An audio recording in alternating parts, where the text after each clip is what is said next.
עכשיו אנחנו נתחיל לדבר על ה-Binaural Hearing, שזו שמיעה דו-צדדית. ואני רציתי להתחיל ממש מהבסיס של ה-Acoustics and Neurophysiology. ואז במשך הבוקר אנחנו נעבור לעניין של השמיעה שמקבלים דרך גם ה-Hearing Aid וה-Cochlear Implant. ואז נדבר גם על המחקר ועל ה-Bilateral Children ומה שקורה עכשיו בארצות הברית. So, שמיעה דו-צדדית is binaural hearing. And the question is why we have two ears. Sometimes we don't think about why we have two eyes, we have two ears. The body is really symmetrical, right? And what we will talk about this morning is the acoustics of the head and why we have two ears. And it helps us with really a few important things. One is knowing where sounds are coming from. So sound localization, right? So if I close my eyes and somebody talks to me from over there, how do I know that they're coming from over there or over there? And somebody who has hearing loss can tell you that this is very difficult. But people who have normal hearing, we don't even think about it. And the best story I can tell you is from a girl who was about 12 years old when I tested her after she got 2 cochlear implants. And I sat her down in the laboratory like I sit with any child with normal hearing. And I said, okay, Victoria, I want you to tell me where the sound is coming from. And we had loudspeakers all around the room. And she looked at me and she said, what do you mean where? And I said, you know, where? Like, sounds come from places. She's 12 years old. She's intelligent. She had no idea what I was talking about. And this is because she didn't have hearing in both ears. I was testing her because she got 2 cochlear implants, but it took 2 years for her to learn how to localize sounds. So this is something that people with normal hearing assume everybody has, but we don't. And I was just talking with the director of research in the Israeli Laboratory for Acoustics, and I was realizing both here in the United States, I know it's very relevant for everyday situations, like in the Army, they do a lot of research with battlefield acoustics, or the Air Force has to worry about that. I know NASA, when they do space research, worries about that. So there are other applications. But we will focus today on what is relevant to clinical issues as well. So binaural hearing helps with sound localization. And if you can see this in the light, maybe we can just turn off the front light. I don't know if it's possible in the room. Try.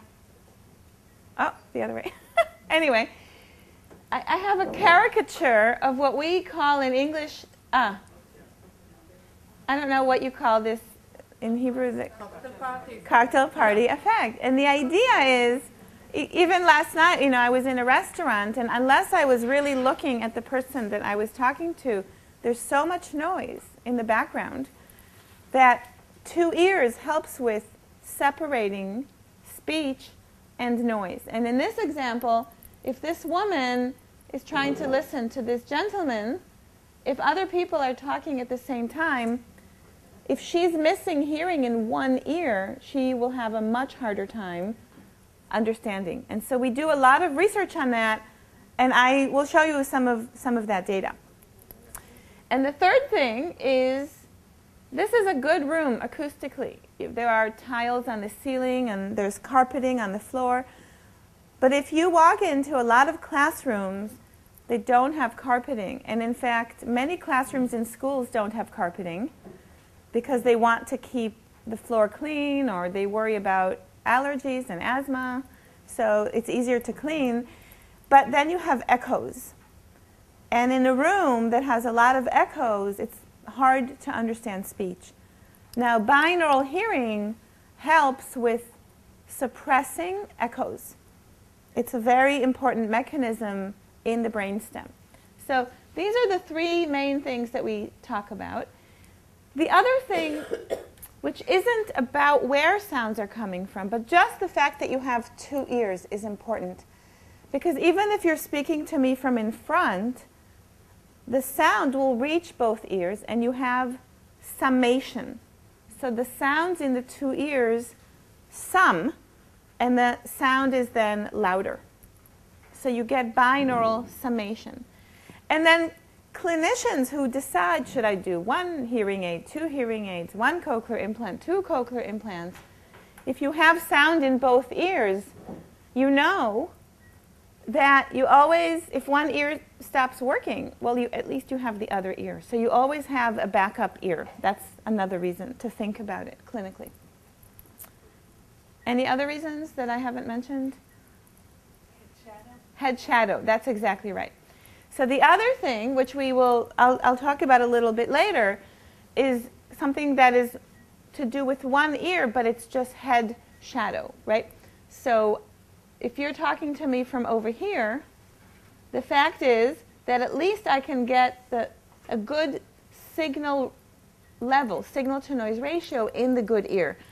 But if this ear is the only working ear, by the time your voice reaches my ear, the head makes a shadow, and then it's not so easy to hear in this side. So in order to overcome the head shadow. To overcome the head shadow, it's good to have two ears. Exactly. Thank you. Okay. This is one of my favorite pictures, and it was drawn by Steve Colburn and Nat Durlak in 1978, in the days before we had cellular telephones. So we have a nice analog telephone. And Steve Colburn is a binaural hearing expert, and he wrote a very nice chapter that was published in 1978 that if you want to know about binaural hearing, he really goes through this very beautifully. And what they identify is what I just said. You have a room, and in a room there are multiple sources. So in this room we have the TV, we have somebody talking, we have a telephone on the table, and this person doesn't look very happy because he has the source coming to the ears from the TV, from the talker, from the telephone.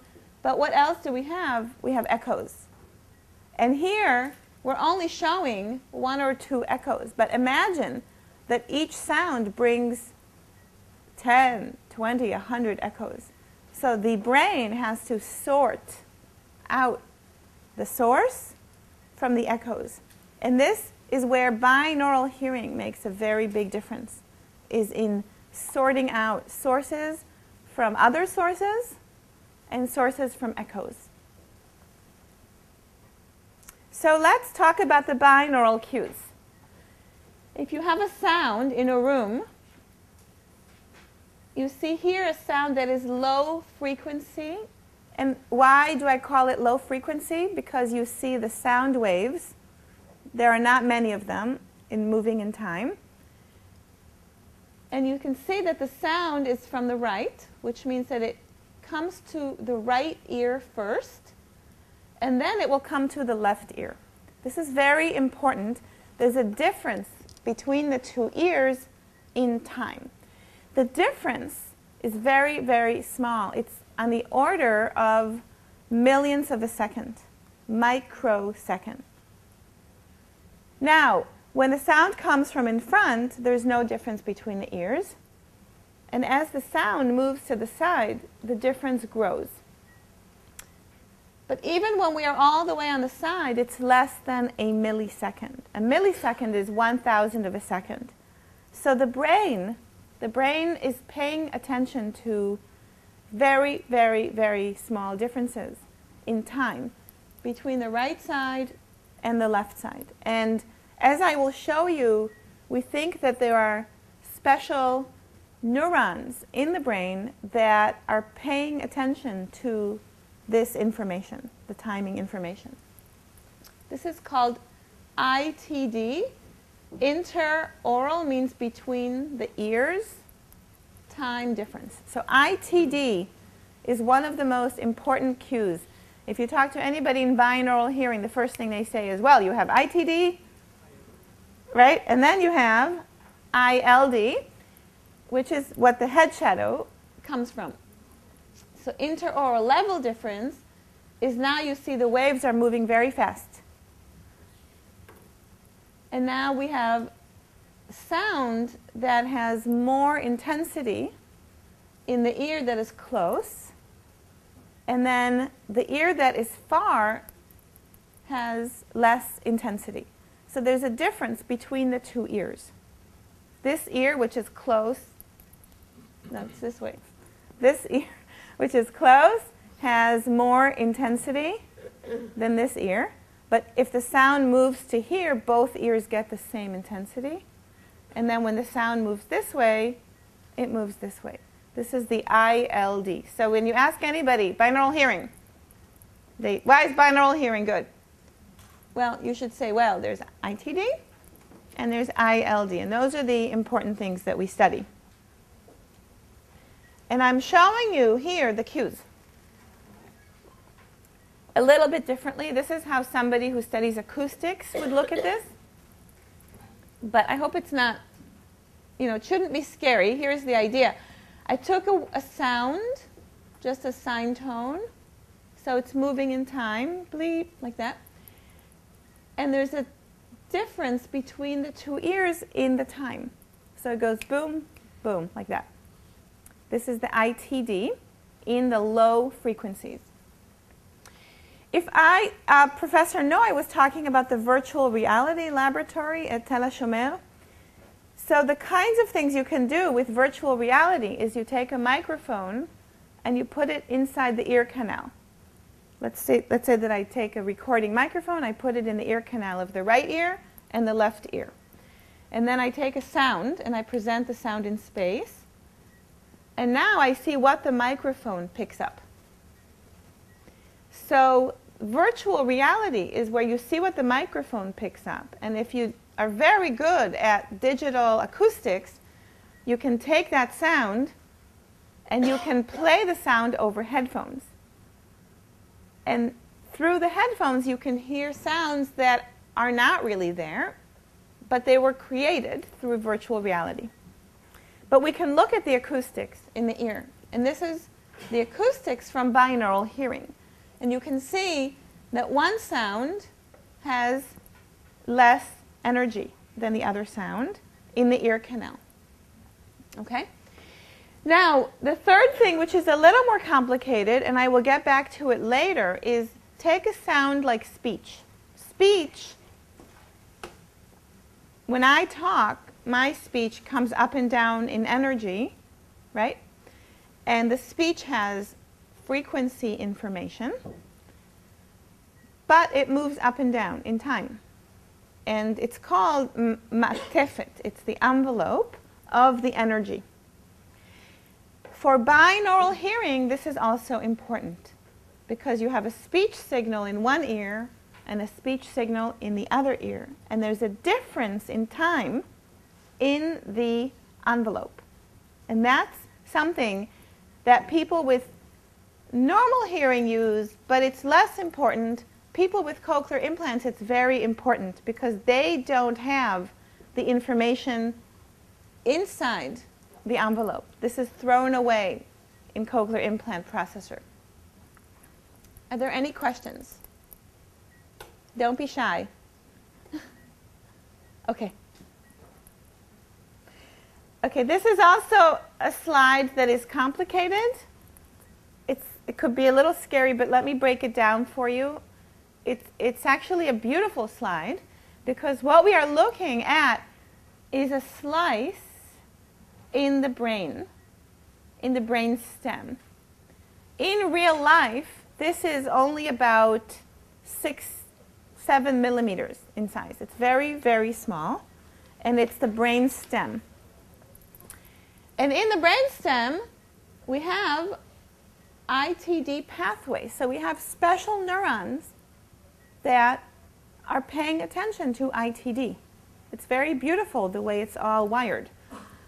So we have the cochlea, right? Everybody knows about the cochlea. From the cochlea, on the left side and on the right side, sound goes through the nerve, the eighth nerve or the auditory nerve. it gets to a little nucleus there, a little nucleus there, and then it crosses to the other side. And there's a very special nucleus that takes information from this side and asks, what time? When did things get here? Well, this came first and this came second. So there's a special neuron that says, the sound must come from over there. And I will show you a little simulation of that. And then you look right next door, and there's another nucleus that says, I don't like time so much, but I like intensity. I like level, right? So if you go back here, there's another nucleus that compares level in one ear and level in the other ear. So we have a pathway for time, and we have a pathway for level. And what these pathways are doing is they're comparing the time between the ears and the level between the ears. And if you think of the head of a person, this is what the head looks like. We have waves coming in space, low frequency waves and high frequency waves. And so we separate sounds for low frequency waves and high frequency waves based on time and intensity. Time and intensity. And these nuclei, which you don't have to remember what they're called, but some of them look at low frequencies, and that's for time, and some look at high frequencies, and that's for intensity. So the brain... What is the aim of the superior olive? The medial superior olive? Yeah, that's right. What was I saying? Sorry. So what the brain is doing is, you see cochlea, auditory nerve, the very next thing is already the brainstem. And in the brainstem, we are separating low frequency, high frequency, time, intensity. It's only 2 synapses from the cochlea, and it's already becoming specialized. I think that people who don't have hearing early on in life probably have these circuits degraded. Because we know, and I'm going to show you pictures of these nerves in animals that were deafened early in life. If you take animals and you don't give them any stimulation early in life, I'm going to show you pictures later of where the auditory nerve doesn't look so good. A lot of the nerves die. And I think that because a lot of the nerves die, these circuits also lose a lot of connections early in life. So if you ask me, I think in Israel also people believe this, that is early stimulation important? I will say, of course, yes, definitely. And the reason early stimulation is important is that these circuits start to die, I think, very young, and we don't know if we can get them back. I want just to give you a little, some people heard this earlier in the week, but it's a nice demonstration of how the acoustics of the head help with sound intensity and only for high frequencies. So you take a flute, which has a lot of high frequency information, and now I play the flute near the ear that has good hearing. So I'm going to play the flute. Imagine that this ear has good hearing and this ear is not very good, or it's deaf. So now I play the high frequency sound in the good ear. I think it should work because it worked an hour ago.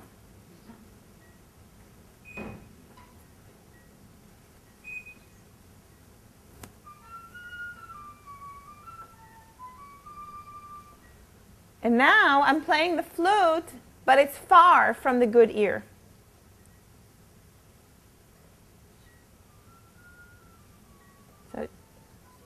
So what did we lose?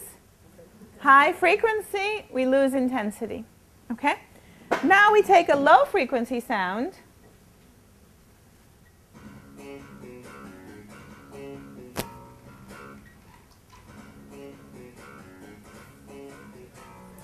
Did we lose intensity?